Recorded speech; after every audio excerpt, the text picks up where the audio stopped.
Hey guys, rabbit, which is what you say on the first of the month. Welcome to the Life Coach Pod show. I had planned something special for today, and I'm pleased to say it has happened. I have a special guest, and her name is Eileen Burke Woodward, and she is here to help us have some fun. I am going to skip today the current events, but I will remind you it is in fact a Wednesday. Many people are calling today March 32nd because they don't want any April Fool's jokes, because we clearly have enough of those going on in real life, in that we don't know what is true and what isn't. So instead, we're not going to do an April Fool's joke, but there is no reason we can't try to have some fun. And so first of all, for good luck, you're supposed to say rabbit, rabbit on the first of the month. There's even a longer thing you're supposed to say. Eileen, you don't know what that is, do you? Rabbit, rabbit, something, something. Nah. No. Okay, so much for the folklore portion of our show. Anyway, I want to let people know that we are tomorrow coming up is Charlotte Smith, who was a lawyer, and whose parents I still think every day probably say, "Wait, honey, we sent you to law school." But that was in the UK, and maybe it doesn't cost anything over there. I don't know, but she's here in the United States, and she's going to talk about how she made the pivot from lawyer to doing coaching, but she really focuses on people in the law, people who are lawyers who forget how to be humans. And she does something called life design. So she's going to talk to us about life design tomorrow. Seems like a good time for all of us to consider that. And then on Friday, kind of an interesting get, we're going to have Stacy Scott, who is a paranormal investigator. No, that doesn't mean that she's good at it and not normal. No, that means psychic. Should be kind of fun. I'm looking forward to that. She'll be joining us on Friday, so I hope you tune in. If we come back to today, though, Eileen and I met, I don't even know how long ago, but it feels like it was only yesterday, Eileen, just when we were wee children. We met in the improv world, which is a secret passion of mine that I don't get to do very often unless my daughter will let me. Usually she's not playing with me, which is the saddest part. Eileen is brilliant and has been my teacher along the way, and I have enjoyed her. We've also actually done real work together for a client in Silicon Valley too. So she has chops on both sides of the what would that be? Both career sides. Oh. But yeah. So she's here today. We're going to talk about improv. I'm going to take it off share so we can actually just talk, and then we'll hopefully do a little bit. And if anybody on the line wants to play with us, that's possible. So that's not off the table. You can absolutely play with us, but we'll get started and talk about some of the beginning. And Eileen, I'm going to stop sharing and go ahead and have you introduce yourself based on who you are and how you got into improv. I love your story because you even start off. Can we just go back to you having a military background? Because that just kills me. It's so not. It does, because it's just the juxtaposition of military and you is just interesting to me. You and your ability to be funny. Oh, well, being funny in the military is a coping mechanism. That was a long time ago. That's over 20 years ago that I got out. I had this little warning that just came up on my screen that said your internet is not stable. So I texted all my kids telling them to stay off, and now I'm getting all these messages. Anyway, yes. So the military, I was in the Air Force just for 6 years. At the time, it felt like a lifetime, and now it feels like a lifetime ago. But my title was a cryptologic linguist, which sounds really special. Crypto. So you did, what did that mean? That's security, yeah? Yeah. Like, I learned a foreign language. They trained me. Wow. Okay, so after keeping us safe, then when did you discover improv? Actually, I discovered improv in high school, so that's even longer ago. Wow. In the 80s. Oh, that was a reveal. That's out. Oops. I know you all thought I was in my 20s. Well, so yeah, when I was in high school, I first learned about improv in Seattle at Unexpected Productions, and it was theater sports, which is comes out of Canada from Keith Johnstone, who's one of the original sort of founding fathers of improv. I love that it's theater sports too, because the idea of improv is that it's not it's not where you come in and you've learned the lines. I mean, I actually tried out for a play and I thought, this is horrible. They're putting words in my mouth. I don't like this. Mm. And so it's theater in that it's in front of people, or the idea is to entertain, right? But it feels a lot more like a sport. Well, it depends on, I mean, it depends on how it's used. Improv, it kind of can be used in any way in life, and theater, in a lot of ways, people have seen improv in the theater world. People in the theater world have seen improv. They call it the bastard child of theater. Of course, Because that's why I like it. Of course. Well, and it's changed though. And so you have all different kinds of schools of improv that are methods that are taught.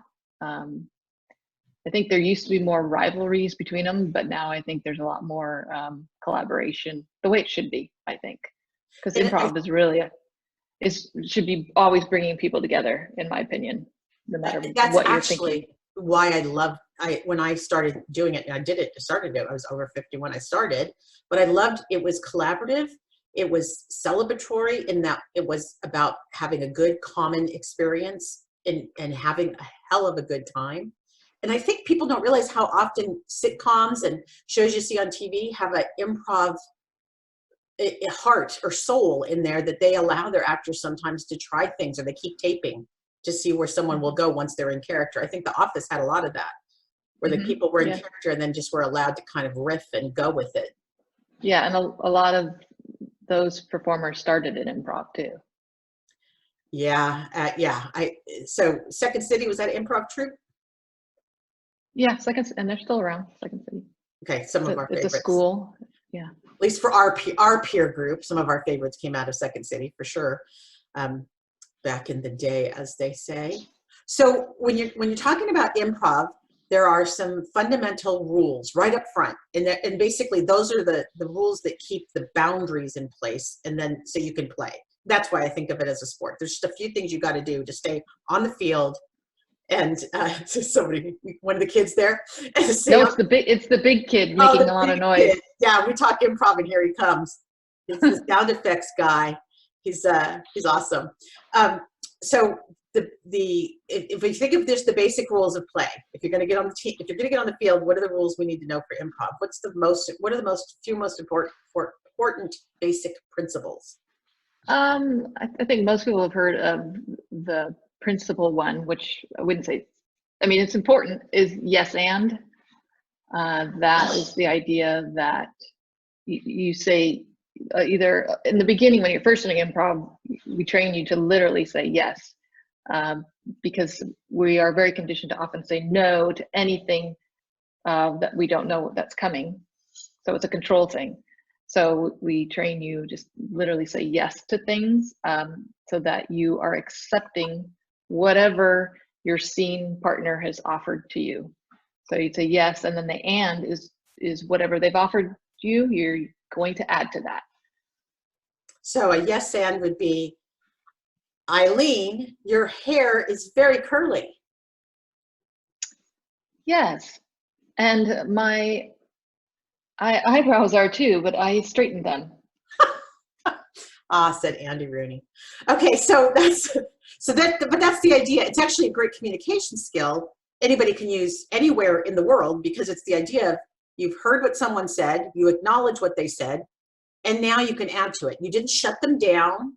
You didn't tell them no. You didn't argue with them. I did this with my nephew who's 4, and I said, all you have to do is when I say something, you have to believe it's true. And he's like, well, this is easy. Of course, he's 4. That's his whole life. But it was unbelievable how easily he accepted the premise of yes and, instead of arguing or trying to change the reality. Right. And typically as children, we're all about pretending. So as we become adults, we're not supposed to really do that anymore. So that's part of it. We just sort of shut that down. But yeah, as kids, we're often encouraged to be, free with our imagination. And then we tend to squash that as we become adults. Like, oh, that's not reality. So yeah, don't do that. That's not right. What will people think? which is Exactly. the beauty of improv. If anybody staying at home right now, these are things you can do at home with your friends, with your family, with your boss, if you really have a secure career. So yes, but you can always yes and anyone, and you don't have to say yes and, but the idea is acknowledge it and then accept it and then go forward with the story. So after I say yes and, what often happens next? What's in terms of the best way to play? What would we typically do? Would we Well, listening is one of the tenant, really. You're just always listening and you're not thinking ahead, so that you really are able to respond in that moment. And because so often we listen to people and they get a few words in and you're already formulating what you're going to say. You're not really listening till they've finished saying whatever they're going to say. So okay, listening, that and is, that's a discipline. it's no kidding, it's a discipline. I have to say that's one whole portion of what they teach in coaching school, is to not assume you know what the person you're coaching is going to say. Like, really get out of the box and let the person you're talking to finish. It's not what you think. It doesn't matter what you think as the coach. Same in improv. It doesn't matter what I'm thinking. I need to listen to what you're saying, because you may end up dropping me in a place I would never have anticipated. Mm-hmm. Right? A place or a situation or a characteristic or whatever. I mean, I said the obvious thing about curly hair. That was obvious, but I could have said, your pink hair looks fantastic. Did you get that from a bottle? Yes, and it was actually a diluted bottle of ketchup. Ketchup? Oh my gosh. I usually just put that on fries, but it looks fabulous on you. Oh, well, thank you. Would you like some? Thank you. I would love some ketchup. This is the ultimate Zoom meeting here as we pass the ketchup back and forth. But that's a good example of, I had no idea you were going to say ketchup. And once you open up the bottle of ketchup, as they say, who knows where it was going to end up going after that. I mean, here I just took the ketchup. Anything could happen now. We could end up going to do a lot of people's hair, or painting the house with it, or eating the French fries. Who knows, right? But the point is, I don't know where it was going to go. Who knows? So, okay, that's well, awesome. and we're just making it up, so it can. There's nothing. There's nothing to be afraid of. Let it go where it goes. Like that's what one of the things when you're teaching on stage, and we like to teach. Feelings and emotions too. And there are a lot of people who will not even want to do it on stage, and you have to keep reassuring them. It's like, this isn't real life. So it's kind of, you can feel those feelings and it's here on stage, and kind of have fun with it, because it's not real life. I mean, you might have those feelings in real life, but sometimes we'll think, well, I don't really like feeling sad, but it's like, it's sort of this freedom to, like, but this isn't real life. You're just allowing, it's a safe space to just play and release. And so it's just that, like, when we're playing like this, it doesn't matter. It's just fun. Like, kids do it all the time, and we just don't as adults. We forget. For me, improv was a lot about trying on different characters, or not necessarily, like, you're really good at character work. That's still something I need to work on. I think you are. I love it. Also, you're really good at being very body and BAWDY and outrageous, which is what always cracks me up, because you don't look like how you end up acting in improv, which I think I love it about you. What I have loved, though, is of trying on different, like, I'll never forget one time when I pretended to be somebody who was in a wheelchair, and just trying on that persona, that reality. Like, I sat down in a chair and I just remembered I was limited now. Like, pretend this is true. What is my different perspective? What is it that I hear? What do I notice when I've done that shift? So, like you just said, with emotions, you can really try out something new or different with zero risk, because nobody's going to judge you. And of course I did it wrong. What do I know? I'm not in a wheelchair, but I could imagine what it might be like, and have that, and start to get into that skin a little bit, and see the world from a different point of view, which I love to write. So it actually helped. To me, it really relates to writing too, because you can just assume a character and suddenly you embody that character. as Yep, limited as it exactly. may be to your experience, but still it's a way to kind of be somebody else. Yeah, for sure. And I know that, improv is used a lot, with like therapists and stuff in that. I mean, role playing is something that, has been around a long time too, but within that context, it can be very eye-opening for people. I think it's just, yes, and it's fun, I mean, it's sort of a dangerous fun, like it seems like it, but it's dangerous. Like, oh, I have to, I have to be a guy, or like you said, like in a wheelchair, and sometimes we're scared to do it. But if you do it for real, you're not mocking the Right. person, the character you're trying to embody, and you just try to play it for real. Then whatever you interpret is true. As long as you're authentic in what you're trying to accomplish in that character. And I know for me, I've played characters and it changed me. I was like, wow, I've never, I played a child who had a parent who, was dying right before me. It's like, wow, just, I played it for real. And then I did experience, those emotions that, it's, it can get really deep basically, but So a lot that's, of improv is a lot of fun. yeah, it's interesting that you bring that up, because I think that's one of the things people expect improv to be funny all the time. But the thing is, I've watched it go to places that I went, ooh, that was dark, or that was really hard. I mean, watching someone like, that's a perfect example of like improving a parent dying. Like that's hard, but it's so real, and it's not necessarily funny. It doesn't have to be funny.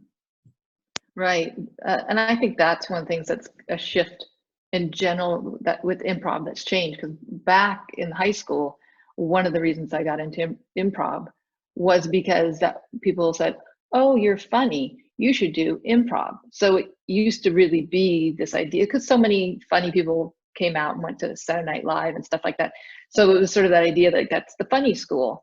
But improv has really grown, and improv really encompasses everything. It's everything and anything.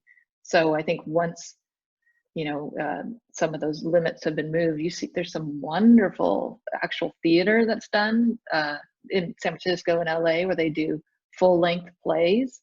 They'll do genres. They'll even have costumes, and it's all made up. And it's mind blowing to me. And I've been doing this for years. When I watch them, I'm like, wow, it's just amazing. Yeah, in fact, long form's all about telling a long story, right? But it's Mhm. none of it scripted, none of it rehearsed. It's trusting in your partners. And one of the things I know that you teach is this idea of making sure that you make your partners or your other fellow players, team members look good. What does that That's a mean? tenet. Yeah. That's a tenet of improv. Um, it's it's a little harder to describe, but it is really if you're focused, like an easy way is the person, if you've ever played with someone or even someone that who's just always going kind of for the one liner or the joke, they're playing to make themselves look good, and you probably just left your scene partner with nothing, like it was just a one liner and you just took away from whatever you were building in that scene. So it's made that more work for them and doesn't make your scene partner look good. So that's probably one of the more common ways, is that. And that's usually something early on that happens. People who are really new to improv, because there's still that mentality of like, oh, I got to be funny. So That to me extends so much to the workplace, because that is classic. That idea of make your partner look good. It's classic at work for somebody to try to go steal that limelight and want to get the recognition and the acclaim. And in fact, that's not a good way to be a team player. If you want to really be a good team player, even if you're the leader, you don't throw other people, you don't ignore the other people that brought you there.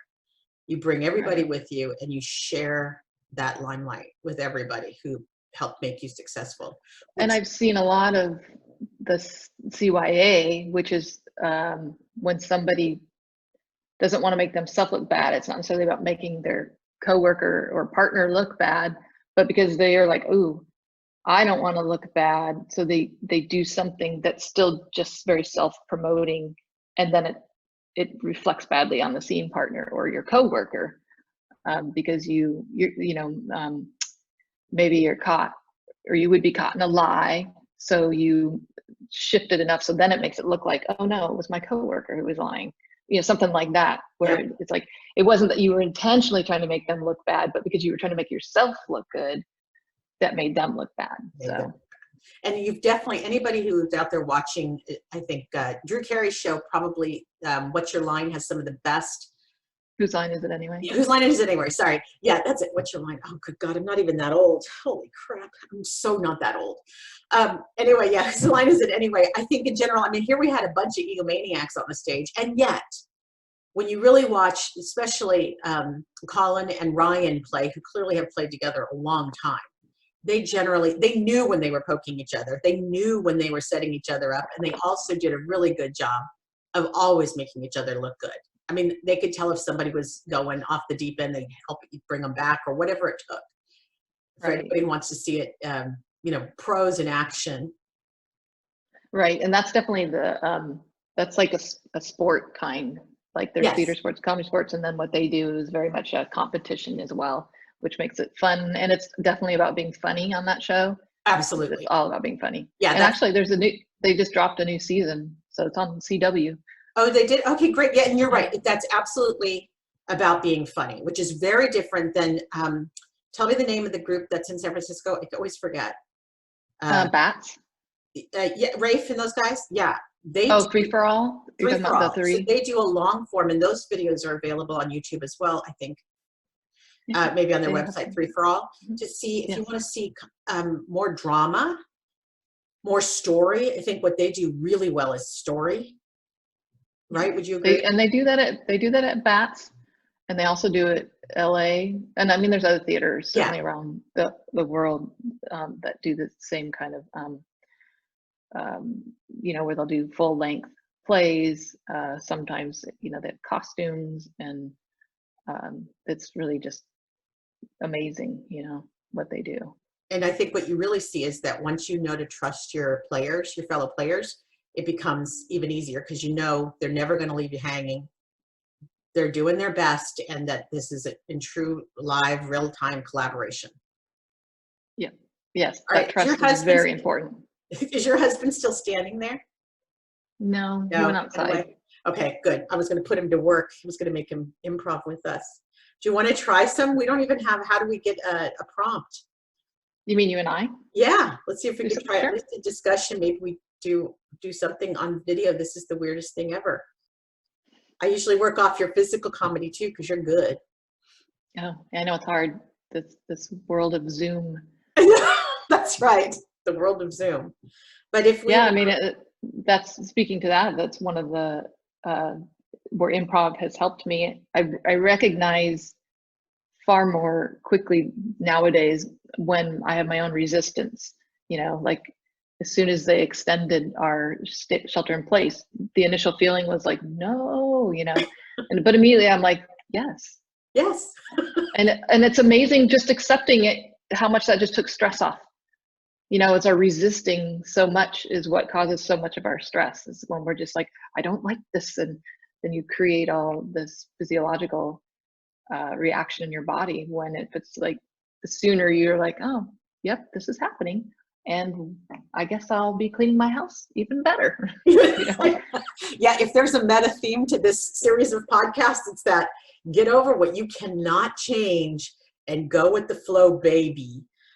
Because that is truly our lives now. And it's not bad. I mean, once you let go of the fighting, then it's, what can you do? If you're my daughter, you color your hair in half the house. So there you go. Right. You don't know. Right. But if we were two, and we have a home, No, I know. Yeah. It's like, wow, I have a nice home, and this is nice. So yeah. Yeah, it makes a huge difference. So what if our prompt is, we were two women who have to socially distance on the park bench?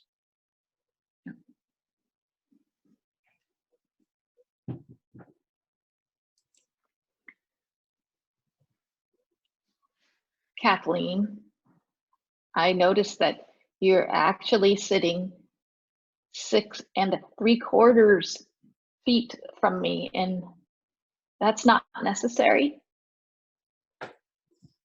The last time I checked, 6 feet was exactly what they were looking for. But I think after reading what my daughter sent me from the internet, I need to just be a little bit safer. You know, you never know what's going to happen these days. You really believe that 3/4 of an inch will make the difference? Look, I saw it on the internet from my daughter. She's the one that's been driving me nuts with her advice. I can't tell her I'm not doing everything I can. She needs me to be careful. I don't know why.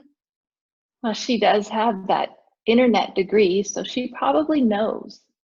Oh, with the internet degree, you should hear her telling me all the things I need to be doing. Wash the dishes, wash my hands. Have you heard from your son? Oh, David. Yes. Well, we talk on FaceTime, and he Oh, is still just working on his internet degree. So he tells me apparently it's an endless, dream of his. I don't know why he can't achieve it like your girl did, but so I still have to send him money. Well, you know, my girl is special, but your son with the money, he's always asking for the money. I don't know about him. Does it seem like he's always asking? Because that's what I thought too. Well, first it was the internet school. Before that, he was trying to be a professional cook. Turns out he was just working at that home for the old people. I don't know about that boy of yours. I know. And, I wanted him, he missed his opportunity with your Sally. So I know all he has going for him anymore is that mustache. Oh, the mustache. Well, he does have quite the notable mustache. I've got to say, if anybody ever could sport a mustache, it's that boy of yours. He does a fabulous job with his mustache. How long is it now? Well, he said that the last time he unrolled, the tips of it, and he has just the one ruler because I didn't send him money for a tape measure, and he said it was longer than his ruler, and he doesn't know the true length. So I guess that's my fault too. Oh, hon, please don't take that personal. That boy and that mustache, it's fine. He can measure it with the ruler. You don't need to send him a tape measure. You're doing a wonderful job as his mother. Oh, thank you, Kathleen. That's why I like coming to the park with you. And, because sometimes I feel like I'm a terrible mother and you always seem to set me straight. So thank you. I'm sorry I can't hug you. Just imagine, I can't hug you either, but that's okay. You are a good mother, and I'm glad we're sitting here today. Have this time out. Yes, I would share my biscuit with you, but well, I can't. Of course. And scene. That's a good, that was hard with Zoom, but actually kind of good. I can feel you on the bench with me. Yeah. That's a good example. Does anybody on the line want to play with us? Anybody have courage? I know that they don't, but I'm going to still ask. We should try one more, Eileen. I want to try one more. It's been so long. I've been isolated for so long, and I woke up super extroverted today. So sorry, world. But yeah. So yeah, you get to watch us play. I know. Yeah. You think of one. That was I thought of the last one. I'm going to put the hard thing on you. Situation. Oh, so, okay. Anything. So I kind of like the theme of just what we're dealing with. So, all of us being locked down. How about,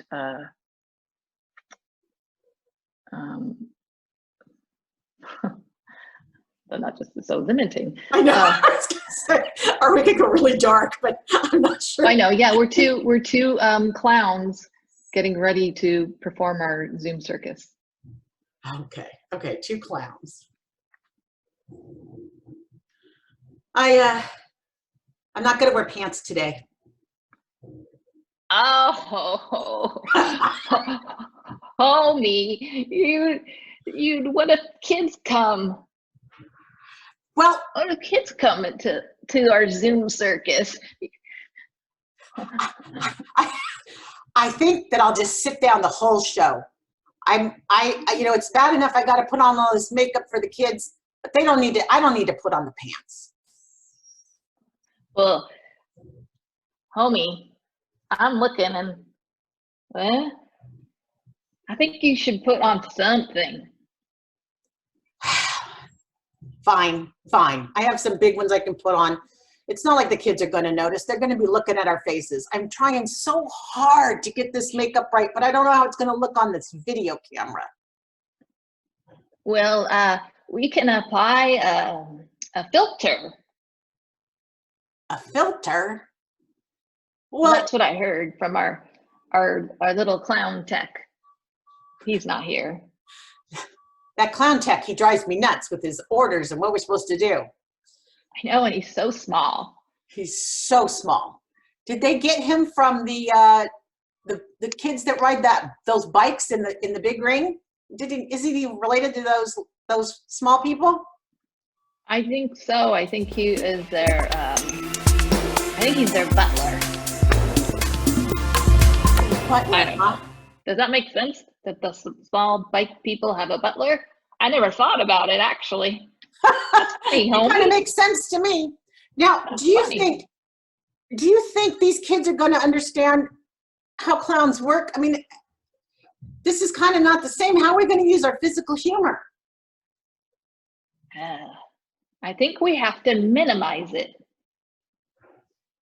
It's got to be small humor, small physical humor. Well, that might change how I do my makeup then. I was going to put on my red nose, but that's going to block a lot of my face. That's a good point. So maybe it's just the tip. Ah, just the tip. Okay. Just the tip. And I'm going to put on I'm just going to put on a tiny hat so it stays in the frame. Oh, that's a great hat. Right? I love that hat. You can still see it. And I usually wear big ears, but I think you're right. We've got to keep things small. Well, these giant glasses, I've been playing with these giant glasses. Do you think they're too big for my face? Yeah, they're taking up too much room. Okay. We need to see the sadness in your eyes. Oh, goodness. Well, they're going to see the sadness from this camera thing we're doing. This is just not the same. I mean, I guess I could pass gas and cause a big, but it's not the same. Oh, me. Oh, if you do that, you just got to get right next to the mic. Oh my God, there's nothing better than a big poop joke. The kids love it. That's funny. I think sometimes the big kids like it too. Well, I think you're right. Hey, look at this. Look what happens. Oh, Whoa. whoa. This is pretty cool. That's just, you're just moving the camera there? Yeah. Oh, look, yours goes up to that. You can go up down. Oh, yeah, look, can make it look like, I'm jumping. But I'm not really jumping. You're not really jumping. Oh, Oh, who needs pants? I'm telling you, I think we got this. There's no reason to wear pants. You just sit here and play with the camera. Oh, you're right. I'm going to take my pants off. Sounds like a plan to me. Okay, scene. And that, ladies and gentlemen, is why I love playing with Eileen, because she's not afraid to take her pants off. Anything. You're my inspiration. For the laugh.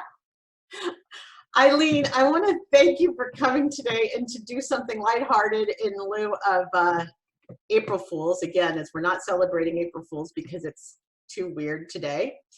I thank you so much for coming and doing something that's definitely hard. This is probably fun to practice. We should set up a weekly practice session with some friends and just get our play on. Everybody, you can improv. It's totally fun. If you're afraid to do it, watch some and then give it a try. You do it with the kids, do it with your friends, do it with your coworkers. Just open it up, say yes and have a good time. Tomorrow we're going to have Charlotte Smith on to talk about using the now, right now, to design for life design. And I want to thank everybody so much for tuning in. I'm glad that you were able to come today on an April Fool's Day. And Eileen, thank you again for being here. Thanks for Bye, having me. It was everybody. fun. Thanks, Eileen. Bye, everybody. Bye.